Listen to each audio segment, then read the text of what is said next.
হানজালার গোসল হয়েছিল তৃতীয় আসমানে জমজমের পানিতে। হযরত হানজালা রাদিয়াল্লাহু তাআলা আনহু তিনি সদ্য বিবাহ করেছেন। ওই সময় আমাদের প্রিয় নবী সাল্লাল্লাহু আলাইহি ওয়াসাল্লাম সাহাবীদেরকে বললেন, আমার সাহাবায়ে কেরাম, তোমরা উহুদের যুদ্ধের জন্য প্রস্তুতি গ্রহণ করো। রাসূলুল্লাহ সাল্লাল্লাহু আলাইহি ওয়াসাল্লাম হযরত হানজালা রাদিয়াল্লাহু তাআলা আনহুকে বললেন, হানজালা, তোমাকে যুদ্ধে যেতে হবে না। তখন হানজালা রাদিয়াল্লাহু তাআলা আনহু বললেন, ইয়া রাসূলুল্লাহ, আপনি যুদ্ধে যাবেন, কাফেরদের সঙ্গে যুদ্ধ করবেন, আর আমি সেখানে না গিয়ে স্ত্রীর সঙ্গে আমোদ প্রমোদ করব? এটা আমি সহ্য করতে পারবো না। আমাকেও যুদ্ধে নিয়ে চলুন।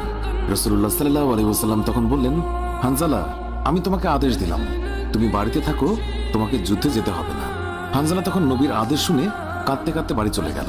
আমাদের প্রিয় নবী সাল্লাল্লাহু আলাইহি ওয়াসাল্লাম সাহাবীদেরকে নিয়ে যুদ্ধে চলে গেছেন। এদিকে সাহাবী হানজালা তার স্ত্রীর সঙ্গে রাত কাটানোর পর তার উপর গোসল ফরজ হয়ে গিয়েছে, তাই সে গোসল করতে গেছেন, পানি নিয়ে দাঁড়িয়েও গেছেন। এই সময় মদিনার গলি থেকে কেউ একজন চিৎকার করে বলছিলেন, মদিনার মুসলমানরা, তোমরা কার জন্য জীবিত থাকবে? তোমাদের প্রিয় নবীকে কাফের মুশরিকরা শহীদ করে দিয়েছে। এই কথা যেইমাত্র হানজালার কানে পৌঁছালো, তখনই তিনি পানির বালতি ফেলে দিয়ে তার স্ত্রীর কাছে গেল এবং তার স্ত্রীকে বলল, হে আমার স্ত্রী, তাড়াতাড়ি আমার তলোয়ারটা দাও। যে কাপুরুষরা আমার নবীকে শহীদ করেছে, যে কাফেররা বিশ্বনবী হযরত মুহাম্মদ সাল্লাল্লাহু আলাইহি ওয়াসাল্লামকে হত্যা করেছে, আমি তাদেরকে ছাড়ব না। আজ হয় তারা মরবে, না হয় আমি মরব। যে দুনিয়ায় নবী নেই, সেই দুনিয়ায় আমি বাঁচতে চাই না। দাও, আমার তলোয়ারটা দাও। তখন হানজালার স্ত্রী বললেন, আপনি আমার নবীর হত্যাকারীকে হত্যা করতে যাচ্ছেন? যান, আমি বাধা দেব না, আমার বাধা দেওয়ার অধিকার নেই। তবে আপনি দয়া করে গোসল করে পবিত্র হয়ে যান, কেননা আপনার উপর গোসল ফরজ হয়ে গিয়েছে। এছাড়াও আপনি যদি উহুদের ময়দানে শহীদ হয়েও যান, আমি কোনো দুঃখ করব না। উত্তরে হানজালা বললেন, না, যদি আমি গোসল করতে চাই, তবে আমার নবীর হত্যাকারীরা কিছু সময়ের জন্য হলেও বেঁচে থাকবে। এটা আমি হতে দিতে পারি না। আমার যেই দুনিয়ায় আমার নবী বেঁচে নেই, ওই দুনিয়ার পানি দিয়ে আমি গোসল করতে পারি না। এই বলে তিনি তলোয়ার নিয়ে চলে গেলেন। উহুদের ময়দানে তিনি অনেক কাফেরকে হত্যা করলেন। একসময় যুদ্ধ করতে করতে তিনি শহীদ হয়ে গেলেন। যুদ্ধ শেষ হয়ে গেলে আল্লাহর রাসূল সাহাবীদেরকে বললেন, হে আমার সাহাবীরা, তোমরা যাও, গিয়ে দেখো আমার যে সকল সাহাবায়ে কেরাম শহীদ হয়েছে তাদের লাশ সংগ্রহ করো এবং তাদেরকে গোসলবিহীন দাফনের ব্যবস্থা করো। সকল শহীদের লাশ এনে এক জায়গায় রাখা হচ্ছে। নবীজি গুনে দেখলেন ৬৮টি লাশ রয়েছে, ২টি লাশ নেই। একজন তার চাচা হামজা রাদিয়াল্লাহু তাআলা আনহু, আর আরেকজন হানজালা রাদিয়াল্লাহু তাআলা আনহু। অস্থির হয়ে পড়লেন নবীজি। সব সাহাবাদের পাঠালেন লাশ খোঁজার জন্য। হঠাৎ বোরখা পরা এক মহিলা এসে দাঁড়ালেন নবীজির কাছে। নবীজি তাকে চিনলেন না। মহিলা বললেন, শুনুন ইয়া রাসূলুল্লাহ, কাল আপনি একটা বিয়ে পড়িয়েছিলেন, মনে আছে? নবীজি বললেন, হ্যাঁ, আমি তো হানজালার বিয়ে পড়িয়েছি, যার বিয়ের খুশিতে আমি খুরমা খেজুর ছিটিয়েছিলাম। মহিলা বললেন, ইয়া রাসূলুল্লাহ, আমার হাতটা দেখেন, হাতের মেহেদি এখনো শুকায়নি।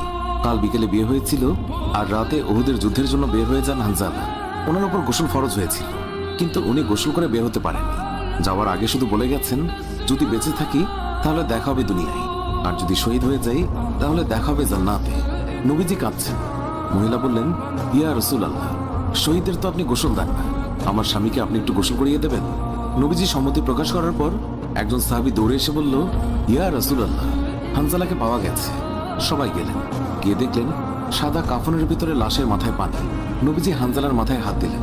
জিবরাইল আলাইহিস সালাম আসলেন নবীর কাছে, এসে বললেন, ইয়া রাসূলুল্লাহ, হানজালার কোরবানিতে আল্লাহ পাক এতটাই খুশি হয়েছে যে আমার বাহিনীকে আদেশ করলেন তাকে নিয়ে আসতে।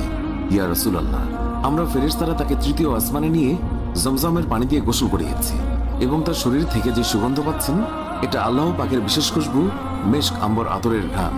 আমরাই ওনাকে কাফনের কাপড়ে আচ্ছাদিত করেছি। আল্লাহ তার প্রিয় মানুষকে কি পরিমাণ ভালোবাসেন, কি পরিমাণ সম্মানিত করেন, তা আমাদের পক্ষে কল্পনা করাও সম্ভব নয়। শহীদগণকে গোসলবিহীন দাফন করা হয় কারণ কিয়ামতের ওই কঠিন দিন যখন মহান আল্লাহ রাব্বুল আলামিন বিচারের জন্য বসে যাবেন, তখন এই সাহাবায়ে কেরাম আল্লাহর সামনে দাঁড়িয়ে যাবে। মহান আল্লাহ রাব্বুল আলামিন তাদেরকে জিজ্ঞাসা করবেন, বান্দারা, তোমাদের এই অবস্থা কেন?